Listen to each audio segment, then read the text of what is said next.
So if you remember, my initial proposal was around doing a multi-pronged, multi-layered approach to these challenges that we're facing, because our challenges keep evolving, because areas that are receiving too much rain will eventually, in the next 5 years, perhaps be totally within drought.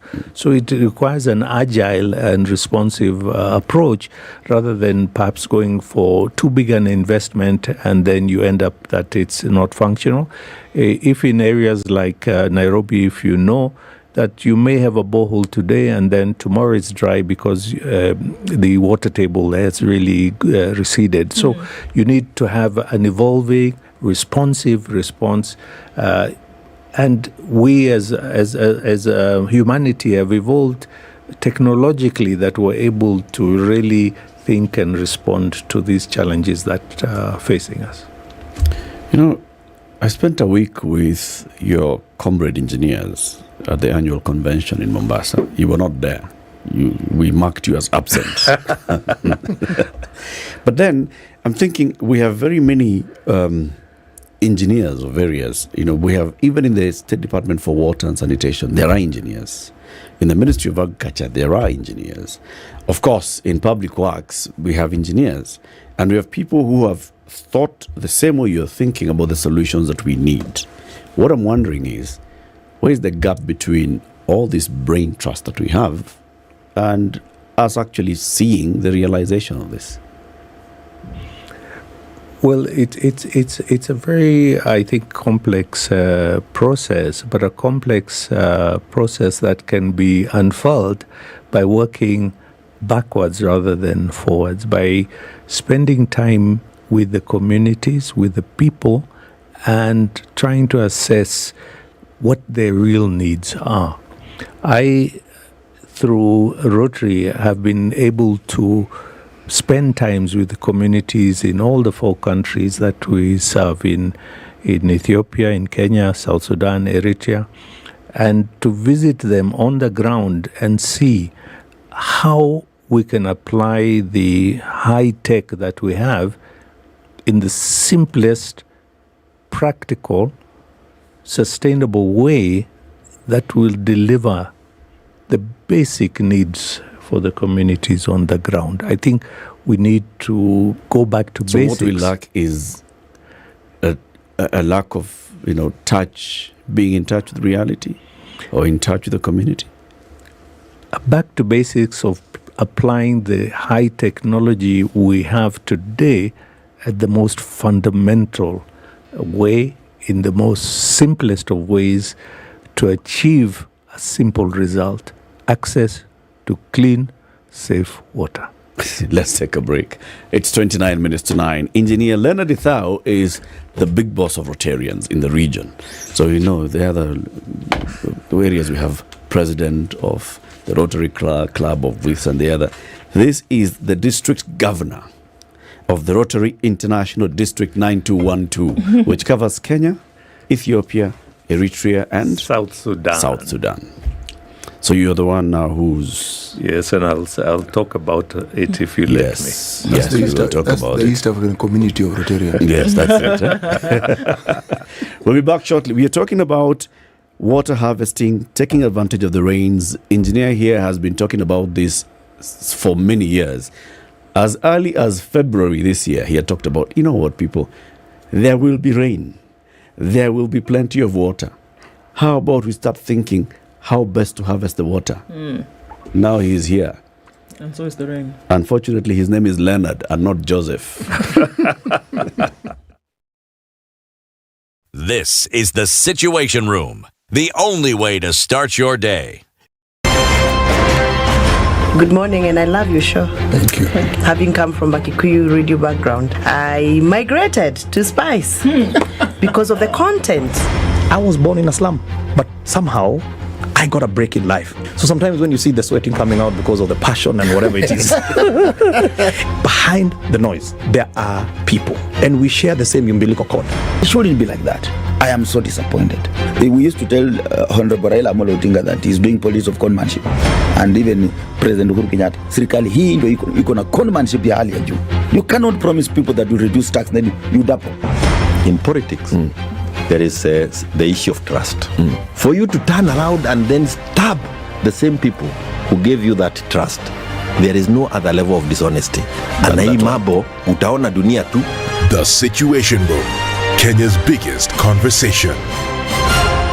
All right, so we're looking at partly cloudy conditions in Nairobi this morning, 16 degrees, highs of 22, and we'll see highs of 21 in a mostly cloudy Nakuru at 17. It's 16 and partly cloudy in Nyeri, going to highs of 22, and Eldoret will see highs of 22 as well, and lows of 15. In Mombasa this morning, the drizzle continues, 26 degrees, highs of 31. And Malindi is cloudy at 28 with highs of 31. Kisumu is mostly sunny for now at 23 with highs of 27. And we'll see highs of 26 in a mostly sunny Kakamega, currently at 20. Kampala is cloudy at 20 with highs of 26. And Dar es Salaam partly sunny at 26 with highs of 31. And we're looking at partly sunny conditions at 27 in Mogadishu and sunny at 16 in Addis Ababa. Johannesburg is cloudy at 22 with highs of 29, and Lagos is cloudy at 26, going to highs of 32. And looking into Kinshasa, it's 24 and cloudy, highs of 31 and lows of 21.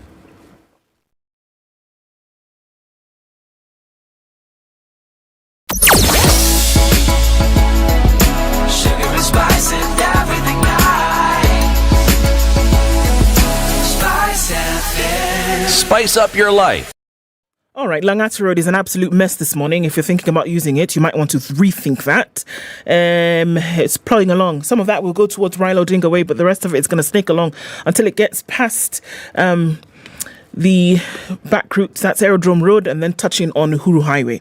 Huru Highway is taking in a lot, coming in from Gong Road, also coming in then from Lusaka, and on the other side from Haile Selassie. Very, very busy. The Thika Superhighway not letting up either, coming in from the Outer Ring Junction. Before that, we see traffic coming in from Githurai. Heavy on Limuru Road, coming into Muthaiga, and then towards the city. It's busy along Westlands. You want to watch out for that this morning. James Gishuru is not doing too badly, and so it's a good thing. Lower Kabete, totally different story, however, as you're coming through towards Spring Valley. All right, to watch out for. Let's talk. Spice FM KE on X. Tell us what's going on where you are. I want to keep things moving this morning.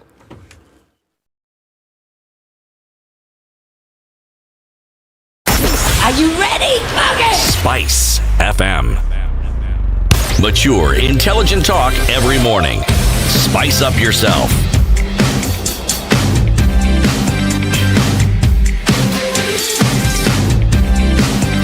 Mornings done right. 94.4. 4 minutes to 9. Our conversation continues with the District Governor of the Rotary International District 9212, Engineer Lenda Dithau, talking about water harvesting, taking advantage of the rains for future.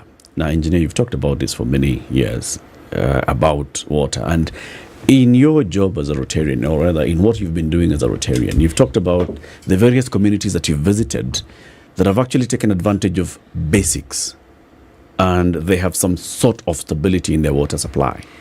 Give us more examples outside even Kenya. I found that the issue of drought subsists actually in our region. The boundaries are, I think, a figment of our imaginations.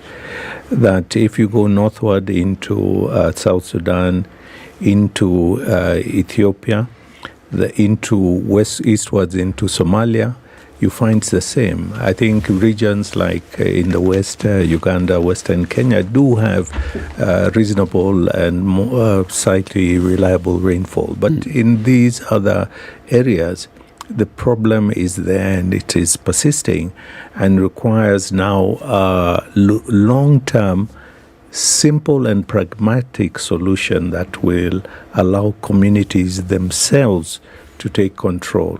I mentioned the Nakuru, we call it 6T water tanks project, because the community themselves are building these tanks with cement and sand, some reinforcement. So they've been organized into committees to do that. So it's a sustainable way, it's a low technology, but delivers a powerful result. The same with these sand dams. They're actually constructed with the community. They have to donate all the labor to bring it to fruition and also to maintain it later on.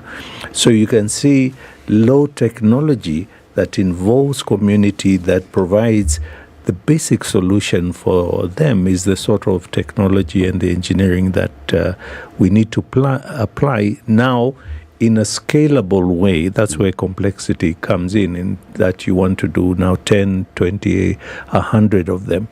But to provide me with water, to provide me with basics, is actually to reinstate me to a position I should be. I think we all agree that to have possession of these things, basic education, everything, is a right of every citizen. And so to have it, it hasn't advanced me, my family, my community in any way. It has to be tied together with perhaps economic activities that allows me to have a positive, because that positive allows me to start giving direction to destiny, to the way my family, my community, my hope for my children and so on is mixed up together with this. So we found in Rotary that it's important that we reinstate communities to the level that they should be, either through water, which is one of the areas of focus. Rotary actually operates through 7 areas of focus, that mother and child have access to medical care around pregnancy and around childbirth and so on, that there's access to water and sanitation, the basics that a community needs, to do issues around the environment, because we know the desecration of the environment has a big impact in the uncertain rainfalls that we're having. So we have activities that reinstate a community, and then we forward them with economic empowerment. That's very important. Do you involve the government in this? Yes. We work together with government, together with leaders, community leaders, and so on. Rotary is a non-political, non-religious organization founded in 1905. It has over 1.4 million members worldwide in over 200 countries. We operate through clubs. We have 46,000 in the world. I am district governor of one of the units that covers 4 countries, as I said, Kenya, Ethiopia, South Sudan, Eritrea. We're close to 4,000 Rotarians in 140 clubs, and we are volunteers, ordinary people like you here and me, who volunteer their time, their vocation, their networks to try and improve the state of our communities by providing local solutions. Yes, it's an international organization, but it's very local. It's you, it's me, a person who has his own village, who can relate and see the problems that are there, and then use the experiences you have and that of your friends, those of the connections you have in government, in other organizations, to be able to also mobilize resources to implement projects that will make a big difference, which are cost effective. It doesn't have the bulk that a normal commercial engagement will have, because we don't charge for the time and effort that we put in. So I think we deliver good impact, and we are striving to do much more with relationships at all levels. So why I'm asking whether you're involving government is whether government is buying this idea. Okay, communities are buying the idea of using the basic means of water harvesting methods. And this is not new. This has been happening for many years, especially this one of involving the community, build your own water pans here, build your own water tanks through whatever methods that you're using as community groups. But then they need the government now to move them to the next level, like you're saying, scaling. Is government buying that idea? Or are they still relying on Rotarians to do this? No, they're buying in. And what I'd like to propose is that it needs everyone's effort. You and me, government, Rotary, individuals and other organizations collectively to build our nations to where it needs to be. Government is us. We are our nation, so we need to collectively come together and move towards a direction that will start making a difference, both today, in the coming days, and in the distant future, because we all envisage a positive and hopeful future for our children and our nation. It requires action by each and every one of us. You know, the biggest fear sometimes when we look at what we're calling community helpers, the Harambee spirit that we have in this country, is that because of its prevalence, what we then have seen over time is the reduced activities or involvement that the government has. It's like it gets to a point where the government seems to have determined that this is something that will be done. We look at it, we see it in the education sector, we see it in the health sector. So, whereas it is important that people take charge of their lives, but some of these things, if you look at the various ministries that we actually have, ministries exist and are funded to exist. And they're funded to exist so that whatever docket they have is they're supposed to use those resources to ensure that the citizens of that country, who are the taxpayers, actually benefit. So some of the questions we ask is that, yes, when we hear of money allocated for such things, and something very fundamental as what you're discussing, we are told is done, then we ask, okay, where is it exactly? And the where is it question normally comes, the best response probably is a blank stare. You looked at it and said, well, you know, we are in the process of, and the moment you hear we're in the process of, you know very well that perhaps a little less than what you're being told is what has been done. Now, that's the problem. Because, as you put it, these are not expensive things. These are, they're not mind-boggling amounts. So, why aren't they done? Like, for instance, water pans. They are not difficult to construct. And place where they've been constructed, they've changed lives. So why? Why? Because if Rotary isn't involved or the Mwananchi is not involved, what I'd like to see is an audit of the government projects in this area, and so that they can tell us, yes, in the last year, this is what we've done. We've done it in this area, we've done it with this area. One reads about them. It's not that they don't exist. But the conversation is more around the community projects and what communities have done. So the question of what is the government then doing? You say you work with the government. So tell us, how many projects have you been involved in where with government support and direction or augmenting what the government has done, and what has the results been? I need to point out that any project that we do, even to do a sand dam, is across a public river. It requires engagement with the local community, the local government, with central government, and so on. And we do that at all times. If we're doing a water sanitation project in a school, we involve the Ministry of Education and all parties concerned. You were discussing about accountability of an organization to deliver on its strategy and if elected on its mandate. It's the responsibility of the shareholders, the owners, to hold that organization or entity accountable for strategy and delivery. I am accountable to my membership, to Rotary International, to deliver on that. And I think you mentioned that right at the beginning. So it's important for citizens to hold their local and central government accountable to ensure that there's delivery. But remember, the totality of resources available are not enough and will never be. Based on the economy and size of a nation. So it is complementary. Full accounting is essential for all entities, both public and private. But ultimately, it's through a collaborative partnership overall that will deliver what the person at the end that they require, the simple water, sanitation, reliable access to medical care, and so on. I'm really of the belief that whether it's a small scale or a large scale, if we really wanted to have something done, we would. And I think that government is tasked with the infrastructure responsibility on a large scale. And that when we do not see that kind of activity, then we have a beeline direct to the kind of thinking of how we value certain things.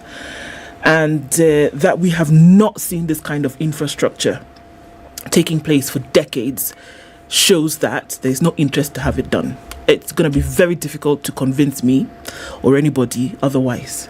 If we wanted to have it done, if governments in Kenya, in other parts of the continent, in Nigeria, in Ghana, wanted to have it done, we would see it being done. And it's very simple. That we have countries on this planet, not on another one, this same globe, who with a minimal source of water, no flooding, have been able to dam water that has come in trickles.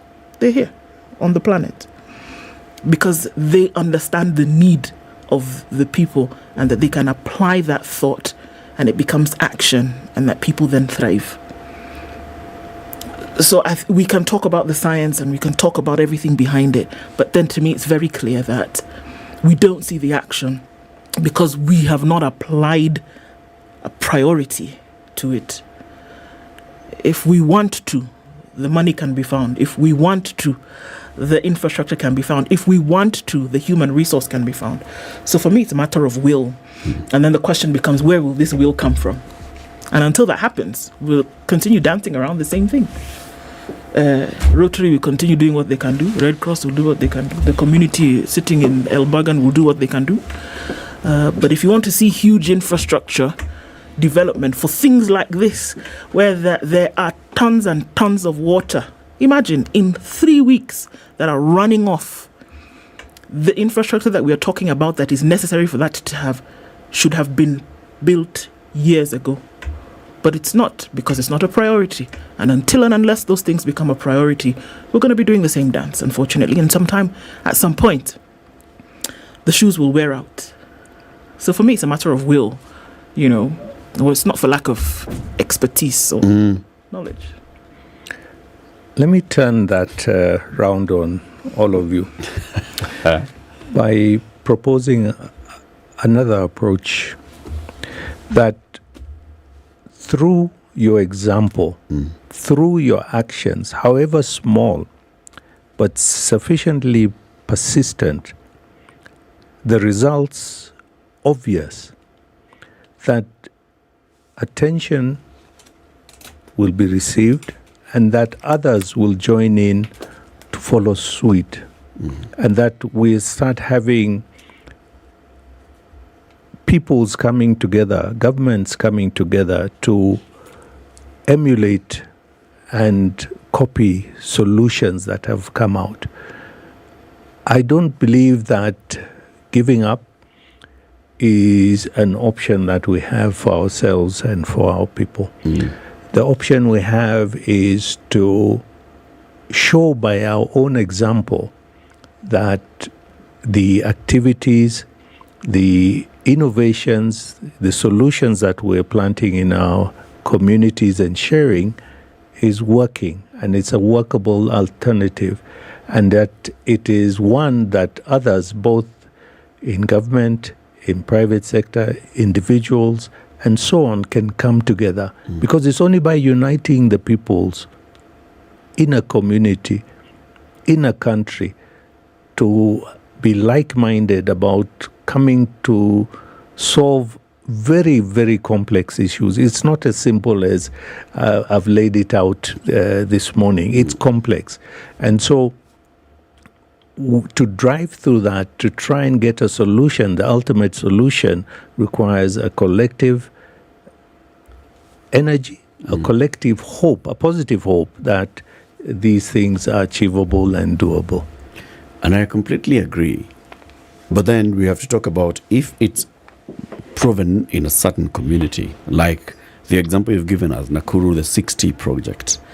If it's proven to work in this community, for us to scale it and take it to other communities, you need something bigger. And a bigger vehicle, government is the best bigger vehicle. For us to think about it in terms of sustainability, so how do we make sure that these simple water harvesting measures are also sustainable. This is making sure that we have accessible and repairable gutters, and the water storage tanks are also long-lasting and durable. And we have to make sure that the water is still remaining safe for drinking and all. You need government. I'm going to ask you a question that we asked a former district governor, who's also an engineer, Engineer Obath, when he came here. Rotarians are people who have influence in our society. If you look at all the clubs, they have people who are influential in society, some of them senior figures in government. Why is it that we don't feel the impact of all this work that Rotarians are doing in the clubs and in the communities getting to that level of government that then drives it into scale and sustainability? It's because we don't speak about it as much as we should. And we're making deliberate efforts to really bring to attention the activities that are being carried out by Rotarians in the entire district, to bring to the fore the partnerships and arrangements that we have with government, with other organizations to the fore. It requires much more, I admit that. But it requires also you, me, everybody listening in to really make a decision to start doing something beyond your immediate sphere of concern or influence, to do something for people who you do not know and will probably never know. Once we start doing that, once we start realizing our influence, our responsibility is more than ourselves, our immediate family, business, colleagues, and relatives, we will start making more positive moves to make that change which we all desire. What you say is true. You see, the Harambee spirit and why it was so useful is, if you looked at the education sector, something I'm fairly familiar with is, over time, what the government would do is they would take over these Harambee schools. So they'd become government schools. So essentially, the self-efforts that communities made were rewarded. The schools were there, more facilities than the community could afford were added to them, and that's government participating. And I'm using this as an example because by the time a community sets up a school, it's because they need one. They know the needs. But it goes beyond schools. All these things we're talking about, even when it comes to water harvesting projects, the community knows what they need. So it's, now Rotary comes in and helps, but Rotary has a limit. And that's where the government comes in. And that's where they now take it to the level that only the government can. And the little angst you see us expressing here is we don't see enough of that. This last mile thing that we're talking about, we see community doing this, we see Rotary and other organizations coming in to do this and the other, and then that bit, that heavy lifting that only the government can do, one doesn't see enough of it. Because when we see it, we also see the effect. Now, the absence of that is what we often see. We say, but this could have been the conversation of why was this not done? Why is it not being seen? Because it wasn't done. That's why. Because if it had been, you'd see it, and the conversation would be different. So look at this issue in Kisumu, Mombasa. You're a man who's lived in Mombasa. Now, most people don't know that. I was telling my colleagues here, as somebody who also grew up in Mombasa, that whole area of Kisumu, you'll find the owners of that land are probably just 3 or 4 people. So literally everyone who's built there has leased the land. Now, the thing that is completely absent is what you call planning. This urban planning where this is a road, this is a this is the other. So people just build. Now, when it rains, yes, the lack of the stormwater channels is what is causing that particular issue. Because people built on them. That usually is the problem. Now, little things that could have been done. Now, you look at the damage and the lesson learned, and you'll wonder, it's just the first time it has rained.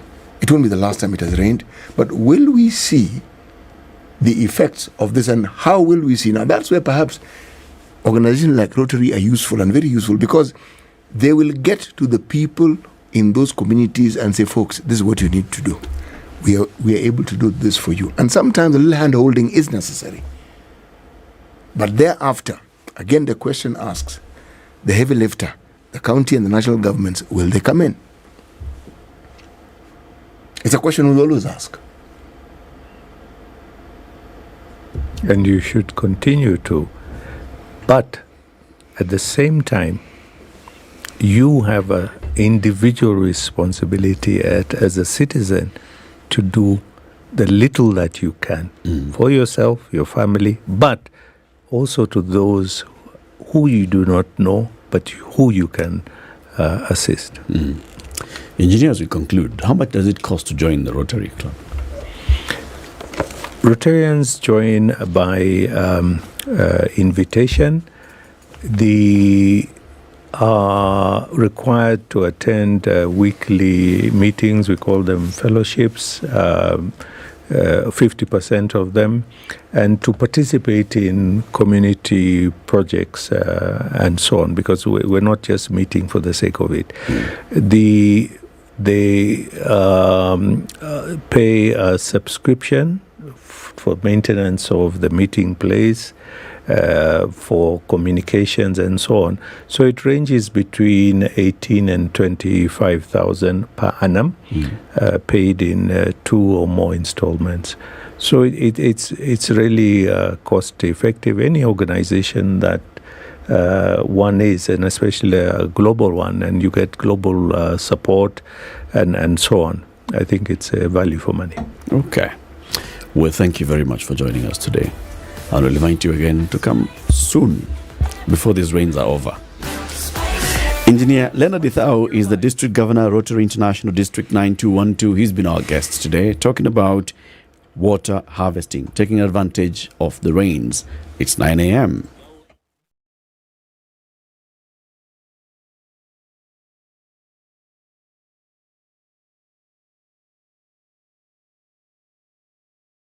Amla Umaga. The move by neighboring Uganda to import petrol from the port of Tanzania instead of Mombasa has continued to raise mixed reactions among Kenyans. The Assistant of Member of Parliament for Saboti Kalabamisi, Geoffrey Kirui, has said that Uganda's action shows how the Kenyan nation should take decisive action against brokers or cartels in the oil sector who are alleged to contribute to the increase in oil prices. Kirui has also urged the government to prioritize the challenges faced by Kenyans by reducing taxes.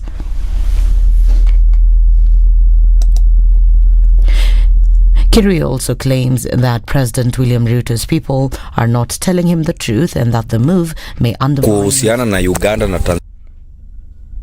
his popularity in the country. Mali ambayo imefikia Mheshimiwa Rais Ruto, fikiria mara mbili, kwa sababu wale ambao wanakuadvise ni kama wanakuingiza kwa msituni, because kwenda kufika 2026 sioni watu ambao walikuwa wanakusifu watakuwa wanakusifu, na hii serikali yako itagawanyika tu. Watu wamefumilia kwa sababu bado wanahana salary mali pale, lakini baada ya kufika 2026 utashangaa. Fikiria hiki kitu mapema before, because ukiangalia 3/4 ya jamii ya watu kutoka Central ni wafanyabiashara, na ukiangalia biashara ya watu wa Central size zote zimekufa, na ni watu wamekuwa wakitoa bidhaa kutoka nchi za nje. Sasa zimekufa ni kwa sababu ya ushuru hazitoki. Government wameumiza wananchi. Kuhusiana na Uganda na Tanzania vile inavyoshikana kwa sababu ya biashara, Kenya wamejisahau kwa ajili ya kutumikia wananchi. Wala viongozi, kila mtu anatafuta utajiri, hakuna mtu anatafuta jina ya kuonyesha wanasupport wananchi. Hii ushuru vile inavyopanda imesababisha nchi kama Uganda wameokopa Kenya, Tanzania wameokopa Kenya, zinaanza kuungana iwache Kenya katikati. Ni kwa sababu Kenya wamejisahau. Busia Senator Okiya Omtata says that there is controversy ongoing in the Ministry of Energy over the use of funds. Speaking about the fuel scandal allegedly costing 17 billion shillings that is haunting Nyeri, Omtata said that his research has revealed payments that indicate the existence of embezzlement. Here there's somebody nondescript claiming they have 17 billion worth of cargo of oil. The ministers are saying the oil is not theirs, it belongs to Galana. Galana is quiet, he's not saying anything. And now, I look at what did this 17 billion do that was withdrawn in June, towards the end of the financial year. You are told the money went to do what? To subsidize private enterprises. So my question is, subsidizing private enterprises, first of all, there was a policy of government that subsidies have gone out. So which private enterprise is being subsidized? At the same time, Omtata has strongly complained that CS's Davis Churcher and Kipchumba Murkomen have taken it upon themselves to defend private companies. I then challenged Mr. Murkomen, who's a good friend of mine, and I'm challenging Mr. Chirchir to come out clean and tell us two things. One, why are they the spokesmen of Galana? Galana is a private company. Nyeri is a private entity. Two private entities are fighting over a product. What was the role of the government in that product? With a few days left for the National Dialogue Committee to present their report, Speaker of the Senate, Amason Kingi, has urged leaders involved in the committee to put the interests of Kenyans first. Kingi said that emotional exchanges and grandstanding among the leaders across the political divide was uncalled for. This even comes as the committee is yet to agree on factors such as the high cost of living and have called on Treasury CS Njuguna Ndung'u to advise them on the way forward. Azimi also said that if the matter isn't addressed, then they'll be forced to go back to the streets and hold protests. And on the other side, Kenya Kwanza has maintained that they'll not put aside their manifesto for proposals given by the committee. Let me announce to the country from straight here in Bomet, the same way they are telling us that they are deal breakers. Hata hii yetu kwa mambo ya housing levy, that one is a deal breaker. Mimi siwezi kubali. Mtu yoyote ambaye ata insist kwamba ati lazima tutoe housing levy, bas mkutano ya mazungumzo itaisha, mtu warudi kwa barabara afanye ile ambaye alikuwa anataka. We came up with the plan, a manifesto. What Aaron is saying is very disconcerting. No matter what you negotiate, please, Your Excellency, do not deviate from the plan. Stick to the plan. That's the Newswire. I'm Lal Obaga.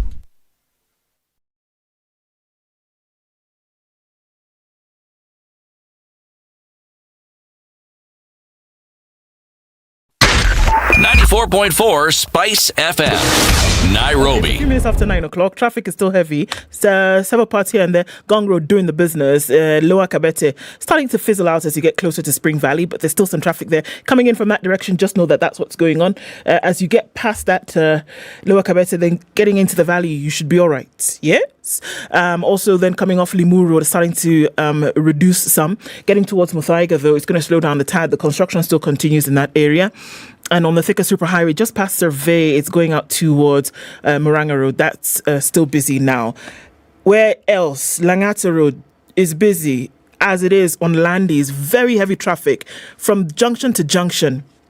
This one you have to contend with. Okay, so that's what's happening. Different parts of the city here and there. Also leaving Nairobi, eastbound, westbound, you should be okay. Traffic outside of the city not looking like a thing, at least not for now. Spice FM KE on X, let's talk there, keep things moving.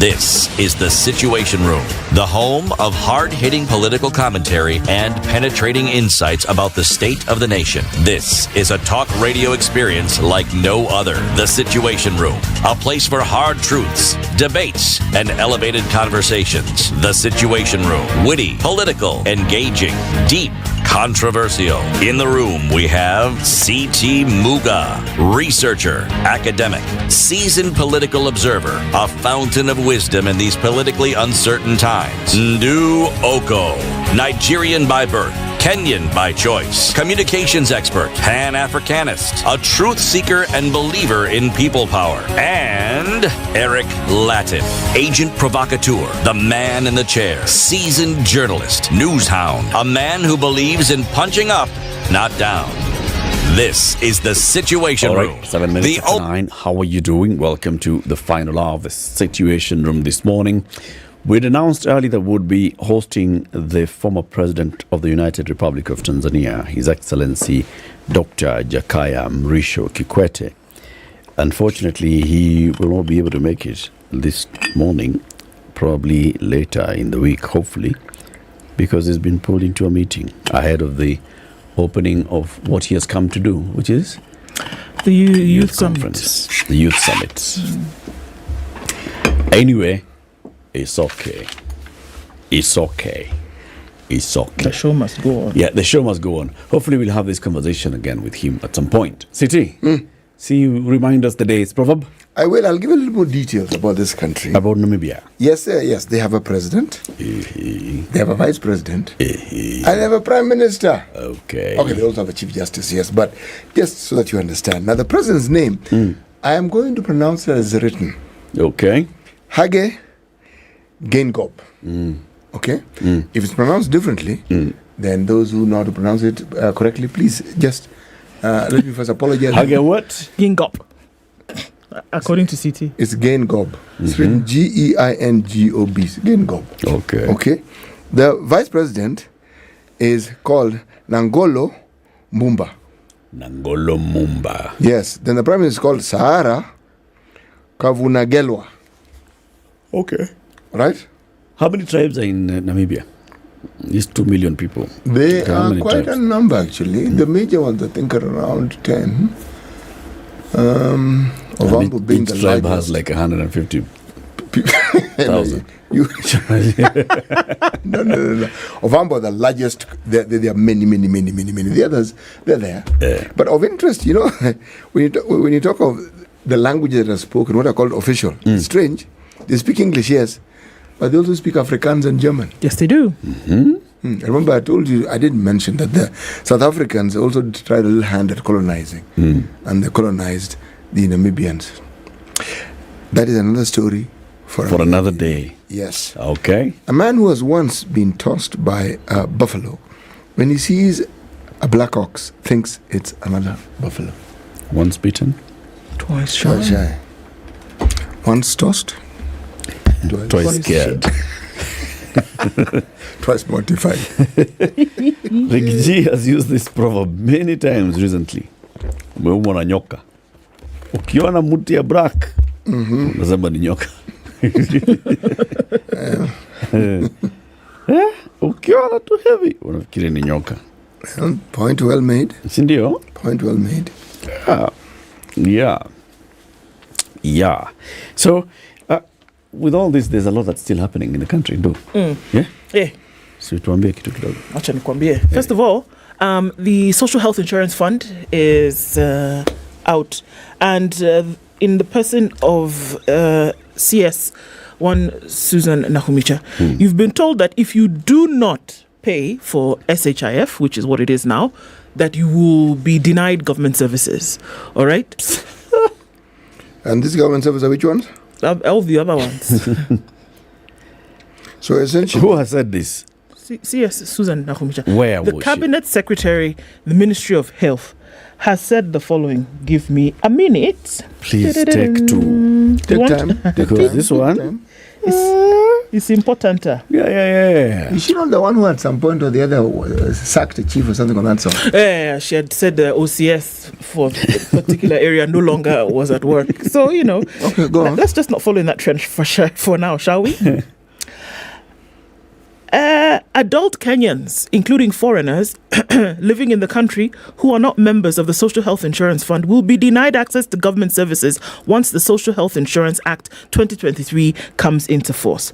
This is part of the government's effort to drive compliance and generate revenue by targeting at least 17 million Kenyans above 18 years who are not members of the National Health Insurance Fund, which is set to be replaced by the SHIF, which is the Social Health Insurance Fund, to finance universal health coverage. Now, Section 26(5) of the Act makes its registration mandatory, allowing the national and county governments and their entities to deny services to those who are not members. Okay?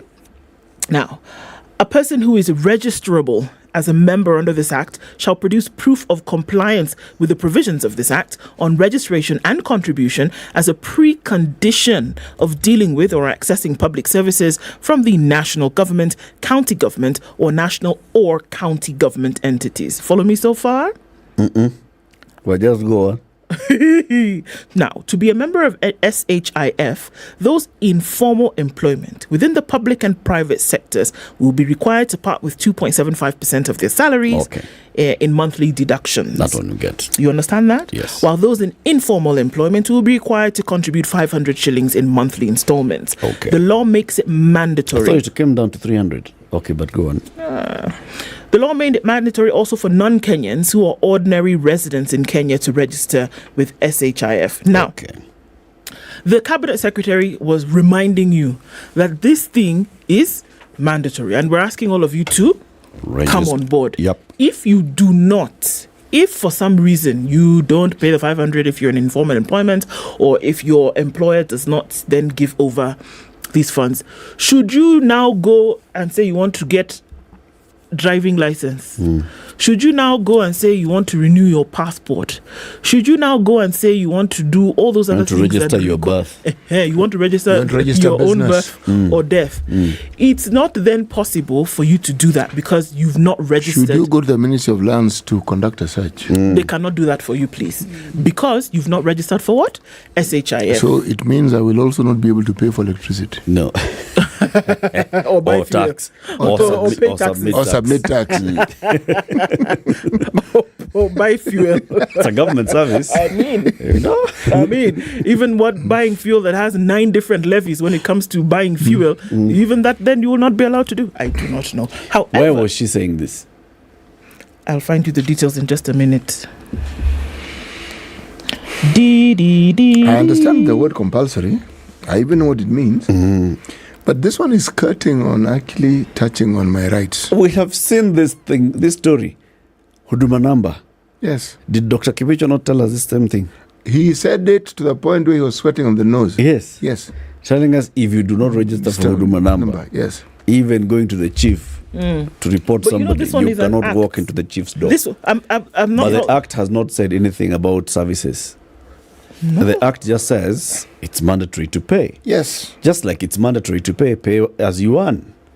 Let me tell you the Act, something. and I Quote the Act. A person who is registrable as a member under this Act shall produce proof of compliance with the provisions of this Act on registration and contribution as a precondition of dealing with or accessing public services from the national government, county government, or national or county governments and entities, according to law.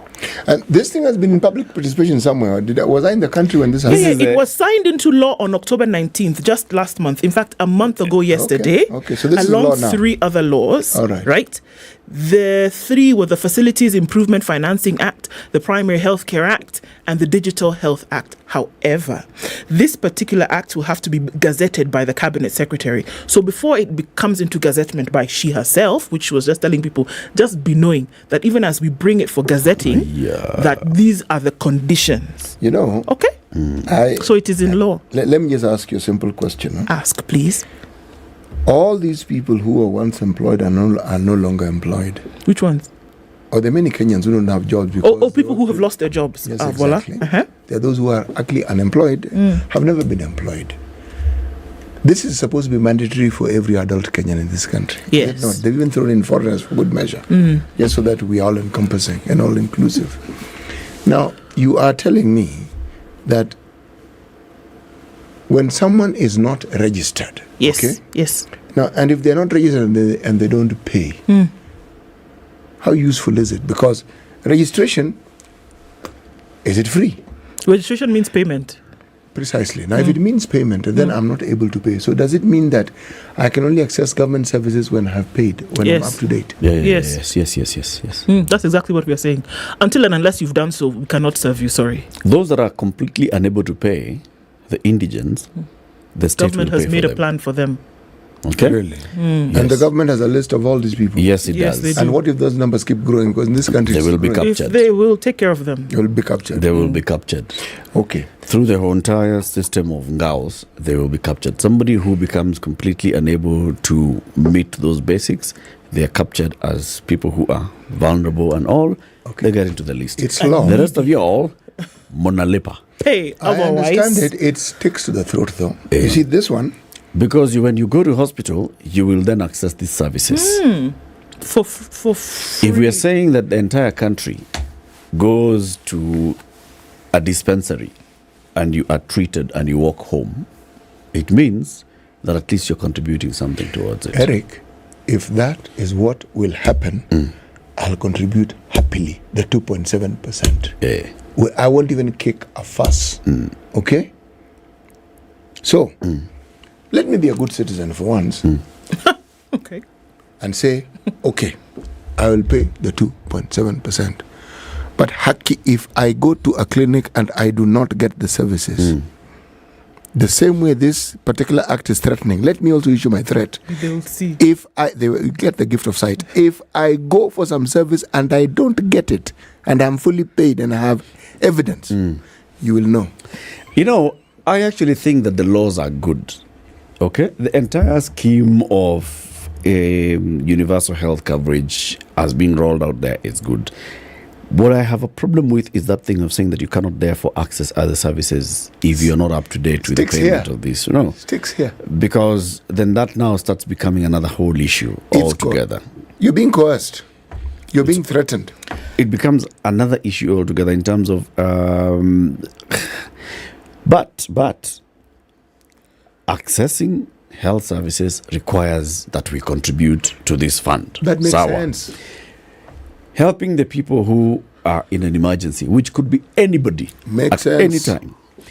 Helping the people who have these chronic ailments get that extra support. Makes sense. Makes sense. Helping you go to a level 4, 5, 6 facility and you use your card and you have subsidized healthcare. Makes sense. Going to a level 0, 1, 2, 3 and you walk back home without paying a cent. Makes sense. So where is the problem?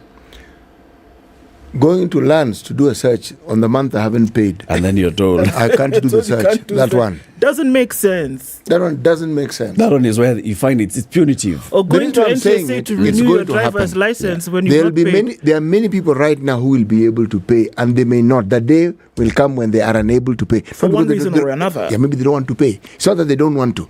If someone is in employment and the employer has been deducting and paying, situations where the employer deducts and doesn't pay. Right. Situations where you are no longer an employee and you can't pay. They will arise. In the times we live in, we'll see more and more of that. Yeah. Now, if I am to take the threats that I issued in this particular act, if literally, then it means I will not be able to access other services. Yes. And the reason I can't access is because of something that is beyond my control now. Because your employer has not done it. Therein lies Just the problem. prove. Take your payslip. That's it. Yeah. Go with your payslip. Say, you know what, Let me respond again have been deducted. What you just said. Yeah, I've been deducted. If my employer has not remitted, Eric, this one, I am willing to pay. And I will pay happily. I will register, I will pay. I will even ask them if they allow me to pay for the whole year. I will pay. So I guess the question that we're asking here then is the denial of government services warranted by your inability or non-payment? Sticking point. Does it contravene? Does it contravene anything? Does it interfere with my rights? Does it? So if we look at this information in blocks, number one, in order for the fund to function, there has to be a wide array in terms of quantity and across the board of contribution. Because at the very basic level, that's what's going to take care of your primary health care, isn't it? Yeah. So in order for it to function and for you to be able to go to that clinic that you're talking about, to be able to access, the cuts or the stitches or whatever, this contribution across board, that's where it kicks in, okay? And then they're saying,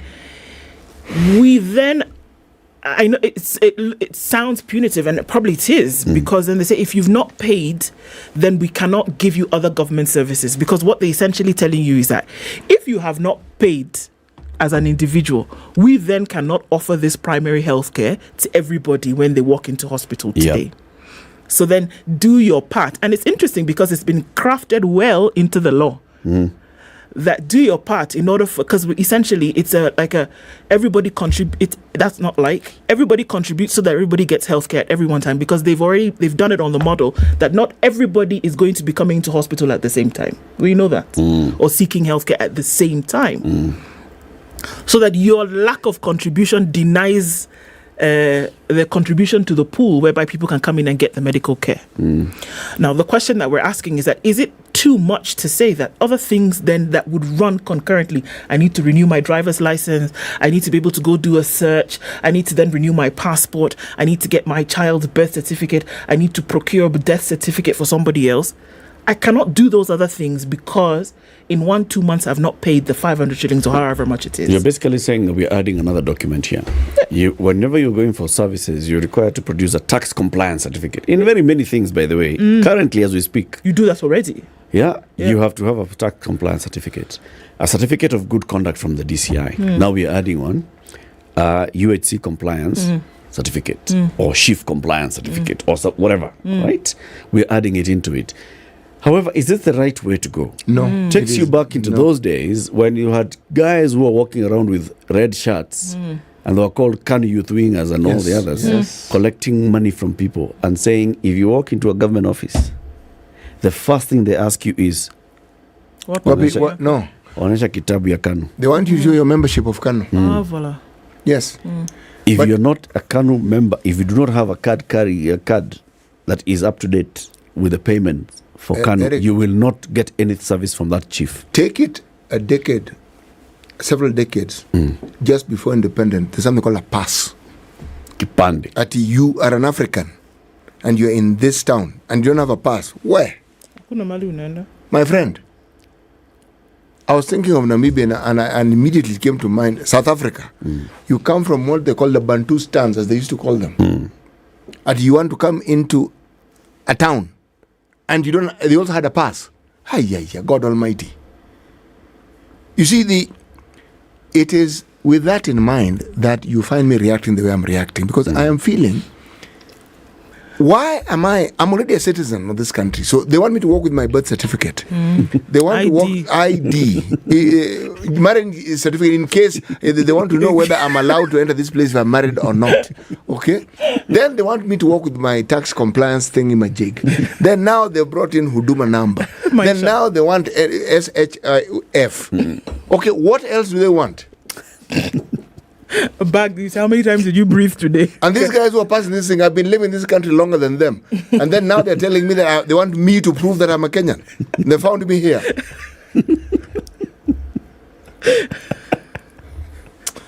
Seems like you're in a spot of bother. If you think about it, it's basically just going, that thing, if you took it to court, easy. The chances of it being declared unconstitutional, high. You cannot say that you will deny somebody's service because of this particular one. All right? Yes, it's mandatory. Find other ways of enforcing the mandate. You have to find other ways of enforcing the mandate. You cannot say that, no. This Kangumu approach, why is it necessary? Because even something that is good, you suddenly feel your neck being strained in one direction and wondering, what did you say again? I'll do what again? So unfortunately, one of the inadvertent results of this is that people are going to say, you want to now deny me. So let's see. Deny me. I'm not paying. Anyway. I'm not paying. But that is what essentially is going to happen. The problem with that is that it comes against a backdrop of what we call a plethora of taxes that have rained on us. Okay? Now, the only way this thing makes sense is when it becomes abundantly clear that every service you're being told about actually is available. Then suddenly the weight of what you're paying is lessened. Because you automatically know, actually, it may be burdensome, but I can afford to fall sick. My children can afford to fall sick. There are things I can afford not to worry about. But the burden is because these are things you worry about anyway, and then you're still being told you have to pay anyway. Now that someone reacts negatively, and I am at the front of that queue of people who are reacting badly to it. Vehemence. You're at the front of the queue. Yes, I am right at the front. So where was the PS speaking? Did you find it? No, we don't have the dates of where she was speaking, but this is all coming in that this week she's supposed to gazette now this particular bill, this particular law will be gazetted.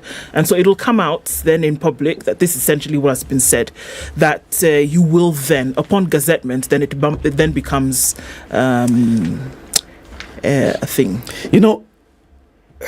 Again, UHC is a good thing in principle. It's a very, very good thing. It actually will sort us out in a very big way if we implement UHC as has been envisioned very many times. The journey towards UHC, however, is now starting to become murky, as you can see. Okay, it has already been murky in a way, right? Uhuru had his 4 counties. They did not even give us a report. They just kept quiet. They told us it was good. Uhuru changed the law from NHIF law, changed it into a bit. Even before the regulations came to effect, that law, Ruto has changed that law and broken it into 4 funds. And even before Ruto's funds have become operational, the CS is telling us, by the way, unajua, if you don't have this thing, hautapata ID na ID tunalipia anyway, ndio hii hapa tumeambiwa. And what I expect to be hearing is the CS actually talking about, okay, the act is in place, the regulations should be ready, because the president said regulations will be ready in December. December is how many days from now? 10 EV. Yeah. In 10 days we should be having regulations in place, discussing the regulations for the new UHC laws, so that then they can become operational. Yesterday, when speaking in a church somewhere in Sotik, the president said, come January, unaenda hospitali, unaenda nyumbani. Unaenda hospitali, unaenda nyumbani for free. Ruto said, come January. His regulations are not in place. And here we are saying that even with regulations not in place, what we've told you basically is that if you don't pay this money, you will not get your driver's license. Essentially, that's what just saying. Makes me wonder is, I mean, why do they start something and then they just spoil it themselves? You know, why? They started the housing levy issue with the housing fund. They have spoiled it themselves. Ask me how. They don't have regulations in place to manage the fund. So we have collected we have paid into this fund some 12 billion shillings. Who's holding this money? Where is it? We don't know. Who is the guardian of it? Is there what? I mean, who's making a decision on how the money is expended? Do we know? No, we don't. Who is the person? Regulations. Is there a board in place? We don't start with the Hustler Fund. Same question. The Hustler Fund. So, you know what it is? It's just doing things gafla. Oh, okay. Actually, this gafla is deliberate. My view. You know what I'm telling you? It's deliberate. Huh? Are we saying that the people who are making these announcements don't really understand how these things ought to be done? If indeed they don't, then they shouldn't have those jobs. Because you cannot hold such a responsibility, and then we are also being told to accommodate the possibility that you don't understand how these things ought to be done. Your mandate is for the whole country, everybody in the country. So the things you say matter to everybody. No one is left out. Absolutely. So I just did a picture in my head.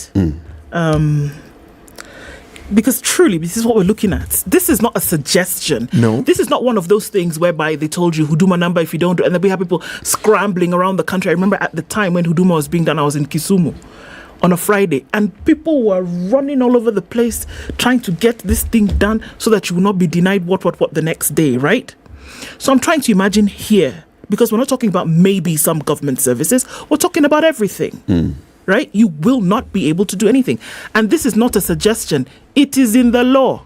As soon as this thing is gazetted, that is what it will be. So you're essentially telling people that there are a plethora of things that they will not be able to do if they've not paid this money. And I can guarantee you there will be many a Kenyan who has not paid this fee by that time. No, they won't.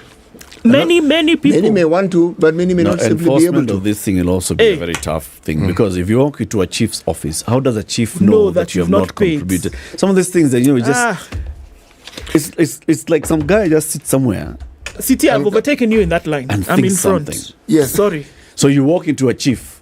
Yes, Mimi. I'm thinking. You're going to complain that I'm thinking of my chief. So you're going to the chief's then office. Say, I cannot deal with you now. So how will the chief know that I have not paid chief? Because he'll ask me, umelipa chief, and I say yes. How will you prove that I have not? So nimwonyeshe card. Card is the same one. How does it show that I've paid the list? Is he going to go into his phone?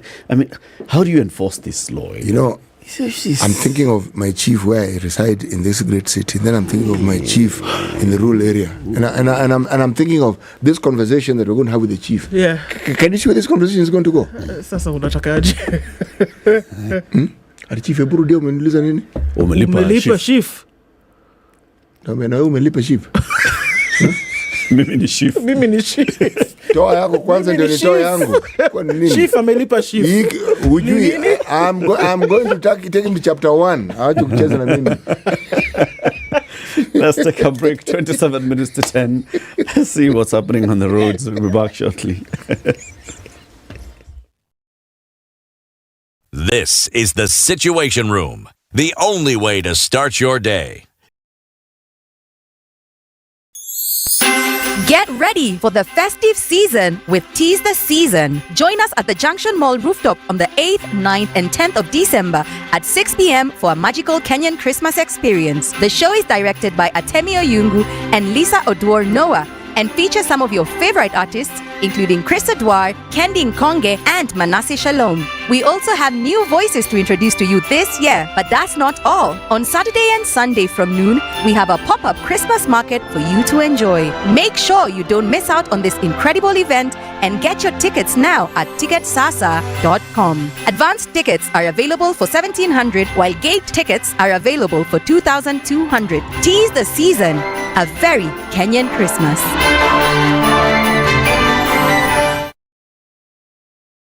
Some very nice, mature music. It really took me back to my days, and I can just free again and enjoy the vibes. Spice. I'm a big listener of Spice FM. You play the best music. This is 94.4 Spice FM. Partly sunny conditions in Nairobi this morning. We'll see highs of 22 into Monday. Highs of 21 in a partly sunny Nakuru and highs of 22 in Nyeri, where it's cloudy. Looking into Eldoret, cloudy conditions at 15, going to highs of 22, and into Mombasa, where the sun is peeking through those clouds, coming into rain later with highs of 31 and lows of 24. It's mostly cloudy at 28 in Malindi. We're looking into a sunny Kisumu at 24 and a sunny Kakamega at 20. Out into Kampala, the clouds are heavy at 20 with highs of 26, and Dar es Salaam is high at 31 today with mostly sunny conditions. Mogadishu sunny at 27 and Addis Ababa sunny at 19. And we're looking into a mostly cloudy Johannesburg at 23 and Lagos is clear at 26. It's sunny at 24 in Kinshasa. And we're looking into a sunny Beijing at 14 and that'll be the high coming down to lows of 1. Paris is cloudy at 10 coming down to lows of 8 and London is cloudy at 9 with highs of 12. It's still Sunday night and clear in New York at 5 degrees. Coming into Monday, highs of 7 and lows of 0.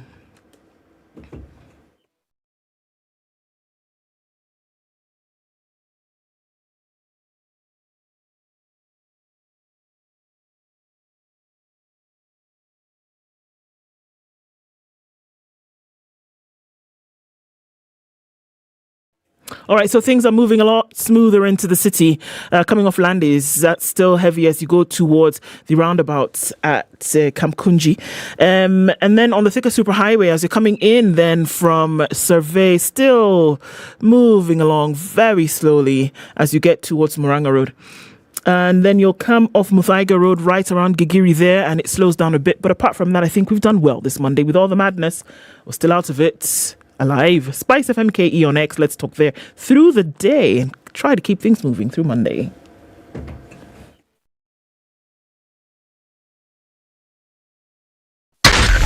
Spice FM, Nakuru. Mature, intelligent talk every morning. Spice up yourself.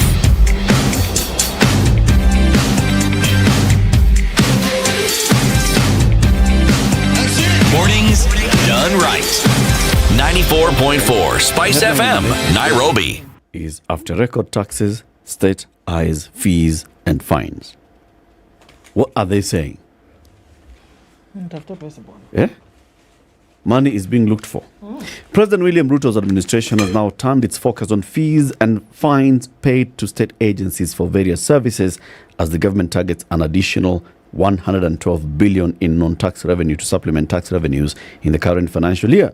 And the government expects the various state departments to collect a record 431.2 billion in appropriation in aid of fees, fines and levies this year, explaining the desperate adjustment on charges for various services offered by the state.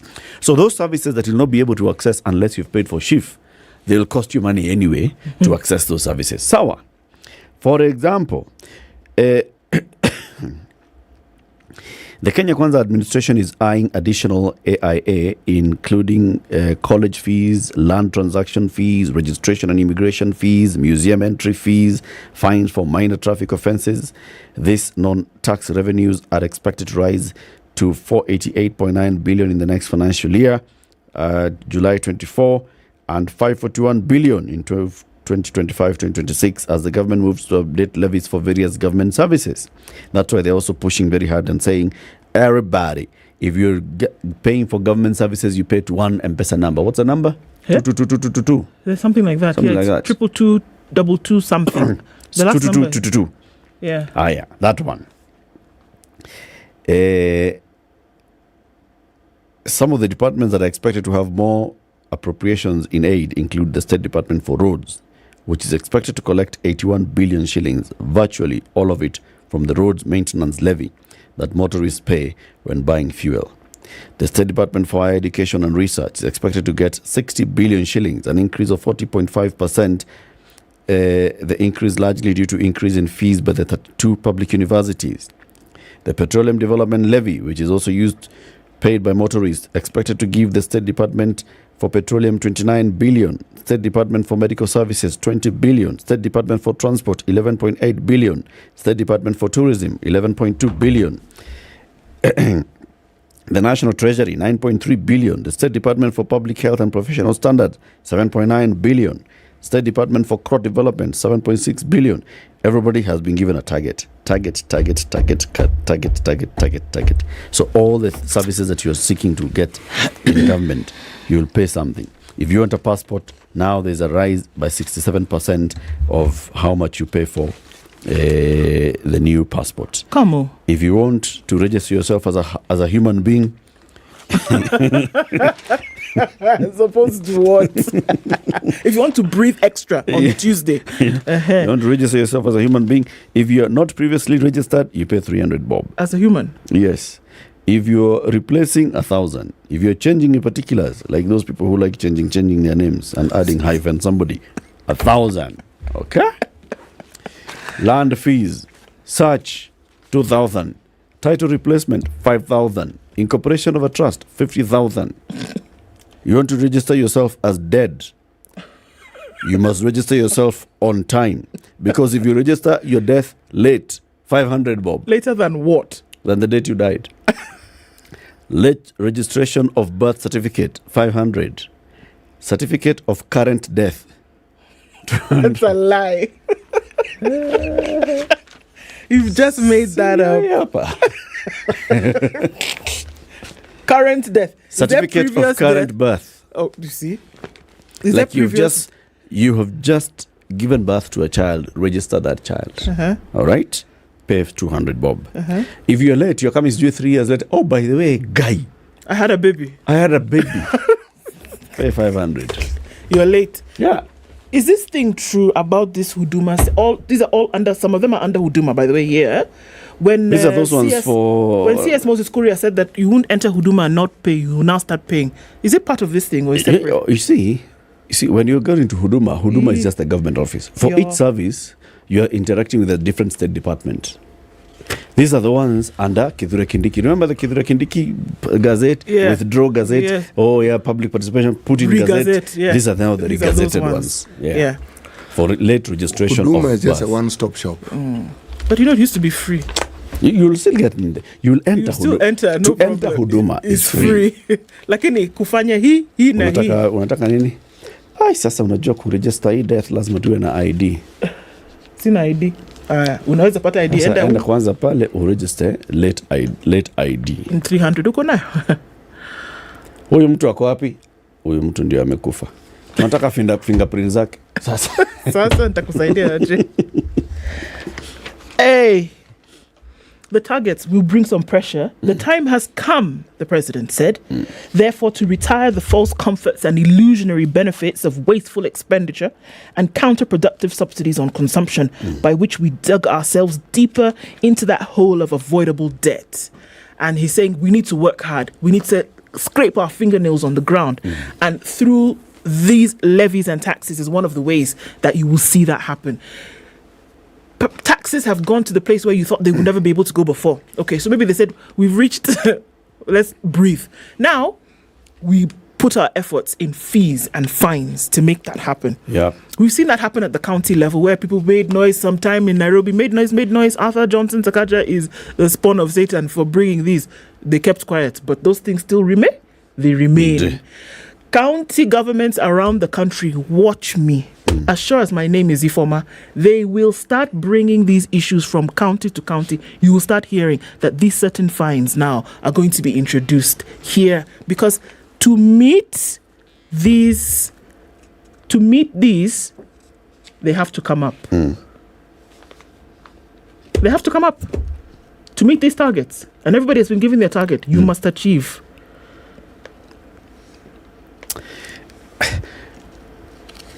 Of course, you can smell IMF from a mile away in all these things, right?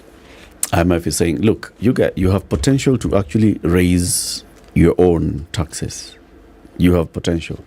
Why don't you just do what you can do to raise your taxes? The government looks and says, huh? So to charge ID. What else can we do? See, tunaweza charge. Yeah. Because as you can see, the target to raise all these monies is coming from somewhere. And you can see, if we do all these things and then we are able to raise the revenue, then you're able to raise the revenue that then can help run the country. The question is, though, is this revenue going to the right place? Because if you put in all these new charges and all new fees, and just like we said, the UHC and the levy, the 7.5%, the explanation were given here by the chair of NHIF, and we understood it. It is basically just saying 7.5 across the board with a high ceiling and not a lower ceiling of 300 and a higher ceiling of, how much was it? I don't remember, but there's a ceiling. But then it says that everybody is paying a percentage of their income. Yeah. Which but it now will not go equalizes. beyond, I believe it was 2,500. Something like that. Right? Yeah. It creates some equity in the charging of this and also in accessing of the services. That's okay. If you even talk about all these things, the road maintenance levy, we talk about road maintenance levy. Road maintenance levy is used to maintain the roads until recently when they've come into parliament and said 50% of road maintenance levy will not be going to counties anymore for maintaining of roads. All those stories are different. If you got the services that the government was actually intending to give you, if you saw prudent financial management of the monies that the government collects, over 2 trillion shillings, we Kenyans milk ourselves to feed this government with over 2 trillion shillings every year in terms of taxes and all. That's a lot of money. Do we actually feel the value of these 2 trillion shillings? And that's unfortunate. And that's the thing. That this, unfortunately, it comes from a place of mistrust. Yeah. And that's that you say, okay, because when you see this, okay, the government is going to start, charging more taxes. They're going to start charging fines, fees, and levies because of 1, 2, 3. The first thing that you see is that this is just stomping ground for all kinds of misappropriation of funds. Yep. And I think that's an unfortunate thing. That it should be at the place where you look at something like this and you say, oh, okay, fantastic.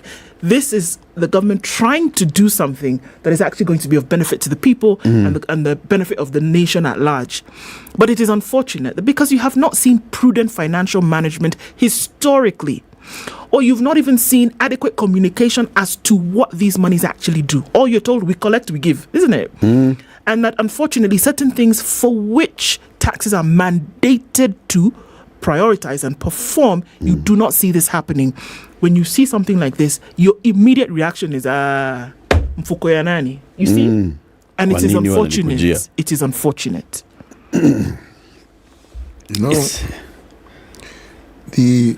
When we look at the remedies that IMF provide, punitive as they seem, I am certain that there are questions where you are allowed to say we will do this and this we cannot do. It isn't as though this is everything you must do. No.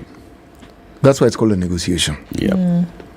But when we are in a position where we are being told or we read that we have a Euro bond that we need to pay and we are borrowing to pay for that Euro bond. We are borrowing so that we can pay. Now, nothing wrong with borrowing so that you can pay, but it's a dollar-denominated debt. Okay? That what you're paying today is not what you actually borrowed. Yes, exactly. Yeah. And also, you've just borrowed afresh. So it means it isn't as though you've completed paying. That was just the first installment for that. Are we paying it all at once? Are we finishing paying it? No, we're paying part of it. Which one? The Eurobond. Eurobond. We must finish paying by June. Precisely. So this debt that we're paying now, we're told we want to pay early. That's like Start we're paying next month. installments. Okay. But let's say we pay it all. Yeah. But we've borrowed. Yeah. Now we borrowed a larger amount because the amount plus interest is more. Yeah. Dollar denominated. So the debt that we actually had hasn't gone down. Not by any measure. Yet we know of countries that have actually been funded and have had a program with IMF and have pulled out. One such country that had even more problems than we have now is Serbia. Okay? But the discipline that was applied by the Serbians to ensure that the 1.3 billion US dollar, 1.3 billion, okay? And it was a 3-year program. They took it, absorbed it, and find ways of setting themselves right. Yeah. Simple. The money went to where it was supposed to go. That's the bottom line. And the things they said they were going to do, they did. That's the bottom line. That's the bottom line. Even as Uhuru Kenyatta tells everybody, leave me out of your mess, we should say, what exactly is your mess and what is not your mess, Uhuru Kenyatta? Precisely. Because, look, so we are paying back 60% to 80% of our revenues. This 2 trillion shillings Kenyans are actually contributing. 2 trillion, Bob Banner. This is a lot of money. Yes. This is a lot of money. We are going back to repaying debt, much of which was accumulated in the last 10 years. It was accumulated during the Uhuru era, to be precise. Can you see where the money went? Can we actually sit back and say, all right, yeah, we are paying here because we have this. I took a loan, nikanunua kaplot, nimepanda avocado, nauza avocado, sasa napata pesa ya avocado kulipa loan. Are we? Those are the questions we have to ask ourselves. What? You know, I mentioned this amount. They took this money, probably in 2014. Remember, we took a 2 billion. It was a $2 billion Eurobond. Yes. Eurobond 1. Yes. Now, these guys took $1.3 billion. Dollars. No, yes. These things are in dollars. Yep. 3-year program. They applied it into. And they exited the program, which means they paid off their money. Yes. And they were prudent. They were. Yeah. Us, we're looking for more Eurobonds. To pay the Eurobond. Yes, you've got it. Now, what does that tell you? Are we going to exit this scene soon? No. Just like Jimmy Wanjeke keeps asking, if indeed it's 6 trillion shillings that we've borrowed in the last 10 years, can you actually feel 6 trillion shillings? Can I even feel one? Can you feel 6 trillion shillings? No. 6 trillion shillings. $2 billion was just about 200 billion shillings. That's what it was not even that was a fifth of a trillion. And it was a colossal amount. I mean, you heard it, your mind sort of like did a tumble. Yeah, it was a fifth of a trillion. Now, times 5, times 6. Ouch. Oh, God. It hurts. That is how much we have. What? Where is that money? So even now, as we're talking about, okay, so Ruto is trying to grade our pockets. Uko na pesa ngapi kwa mfuko ya left? Because of owning mfuko ya left, toa trend. Toa, yeah. Uko na mfuko ingine ya right. Because of owning mfuko ya right. And then, the water's muddied further when you hear of withdrawal from the consolidated fund and you're thinking, I thought there were rules and regulations about how money. The consolidated fund is not an ATM. But you know what, This is interesting. Yes. Because if 1 trillion shillings today, they just put 1 trillion shillings into Kenya's economy like this, you would feel it. Hey, wouldn't you just? Today, you would feel it. Okay. You would see certain things happening. You would be able to experience, yes, the economy has received a jolt and the certain things are happening as a result of that. I try to imagine, just take 5 years. Over the last 5 years, have you felt that kind of jolt? Have we seen the result of that kind of thing? In fact, what you have felt is many people getting out of business because the government has not paid them. Abi?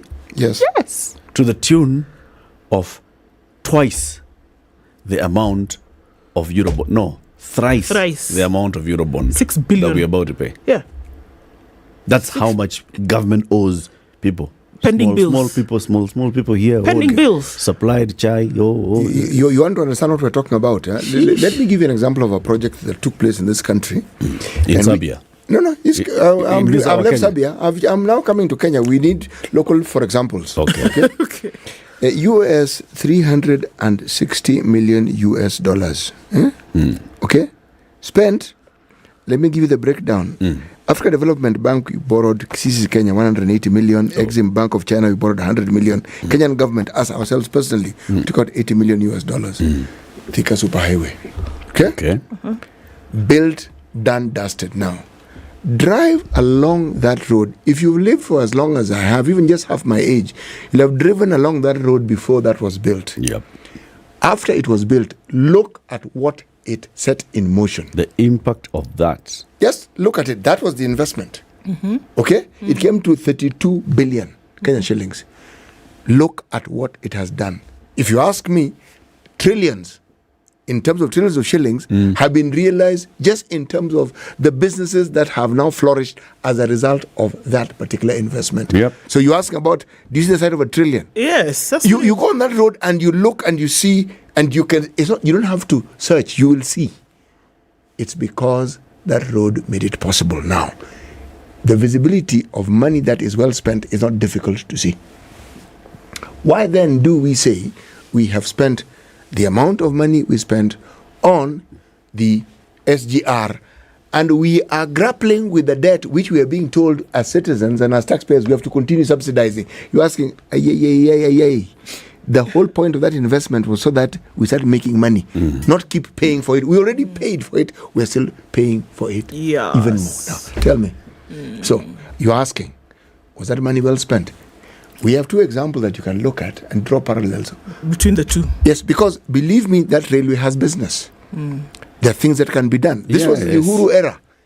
Then it had to end in Duka Moja. Okay? And the cost should have taken it to Malaba and Kisumu. Indeed. So, it should have. Would we have been realizing the benefit of the railway now? I believe we would have. But is it limited? Yes, it is. So, the question of when we say we've spent money and we look at what the actual cost is, and we look at what was spent and what it could have done, and we realize it wasn't done, we can then understand why it is the benefits are not being realized. Something we can even talk about, even the Lamu port. Okay? Yes. I am sure the amount of money that's been spent to get the Lamu port where it is today could have done more than what has been done. Infinitely more. Okay? Yes. We have the Lamu port. It's meant to be a transshipment port, which would have immense benefit because of just the geographical location of Lamu. Transshipment would be a big business. But are we heading towards that? We are far from realizing the dream of the Lamu port. 41 billion Kenyan shillings down the road. Imagine. And by the way, deep water. You know, it has a sort of things that, you know, some of these ports here, you Hong Kong, you Singapore, that's what they have, that's what Lamu has. And look at where Lamu is situated. You know, the Suez Canal is just around the corner. Just up there. Just there, that gulf, around the corner. You tell me, what do you think can't be done in Lamu? The big idea of the Lamu transshipment port is immense. Yes, it is. But what they have done with the money, plus what, and then they what we see. They are the ones who know. It is them who know. Ni Mungu tu anajua. I'm telling you. Hata wao hawajui. They don't even know. You know how they say, nililipwa leo lakini jioni ikafika. Hata sioni. You're looking. What happened? That is it. Now this one is definitely. Where did it go? It's not a looking thing. It's not a looking thing. What is this? And that's, you should be able to. But by virtue of the fact that you do not see it, that's why when you look at these rising taxes, when you look at these fees and fines, that's why Kenyans are met with this trepidation. Because you're like, oh my Lord in heaven. Even this one that I'm about to pay, that I'm going to be denied services by government. If I don't pay 1, 2, 3, you're saying, that is the question. You know, all these projects that is do, it. Why they're called development and why they're called investments, we are supposed to realize benefit, not continue paying for them. No, exactly. See? So what we're seeing here is a terrible inversion of what the reality ought to be. Kenyans collectively invest in these things so that collectively they can benefit. meaning more businesses come up. All the things that are supposed to make life better are supposed to happen. So when at the end of what you've spent money to give you benefit, you're being told you need to pay more. You want to ask, no, excuse For me. what? Why? I thought I paid for this. And this is a very interesting phenomenon in Kenya, and I think it's taken on that whole idea of the Sacco society. If Kenyans generally had an issue with coming together, you would not see the proliferation of some of these things that we see. Kenyans understand that if you come together with the little that you have, you put it together with others, everybody along the line will benefit. If that was not the case, you would not see the thousands of matatu circles that we see. You would not see the thousands of these chamas that men and women invest their money. Everybody brings a little bit and it makes a big ocean. Now imagine you're in such a situation and somebody comes and tells you, time for your own contribution to be paid for you, and then you tell you, you know what you need to do? You need to pay a little bit more and nikupe yako. It doesn't make sense. It doesn't make sense. But Kenyans have an appetite, understanding that this needs to happen. You cannot fault Kenyans there. They know the benefit because they practice it at a micro level. They know. But essentially what you're doing is you're taking that chama, that Sacco idea, and then you're saying, time for you to be paid. Actually, you know what? The one that you paid before, just add some more so that maybe we'll give you yours. It doesn't work like that. No, it doesn't. It doesn't make sense to anybody. No, it doesn't. No, it doesn't. The president of Malawi is called who? It begins with an M. Reverend. And the one for Zambia is called who? Hichilema. Okay. Those two have said, we are going to show you, how it's done, countrymen, that we are cutting back. It's called Lazarus Chakwera. Thank you. Chakwera and Hichilema. Chakwera has said he is not going to spend excessively. He will not be going to Dubai. Dr. Hichilema has also said the same thing. We are not excessively spending. Our guy has told us he's not excessively spending, but we are seeing people wearing hublots and expensive shoes and shirts and suits and insulting us every day and telling us, what did you think? You just can't see these things. I mean, those are some things the that are other very day obvious. when Eric, last week when you're not here, we had a brother who introduced me to a certain suit which I didn't know. It's called Brioni. I asked him, is it bulletproof? He said no. I said, okay. Yeah. It's 10 a.m. Thank you very much for tuning into the Situation Room today. Have a lovely day. Make it more positive. Not the way we've ended it on a very negative note. Just be positive. See you tomorrow. Spice up your life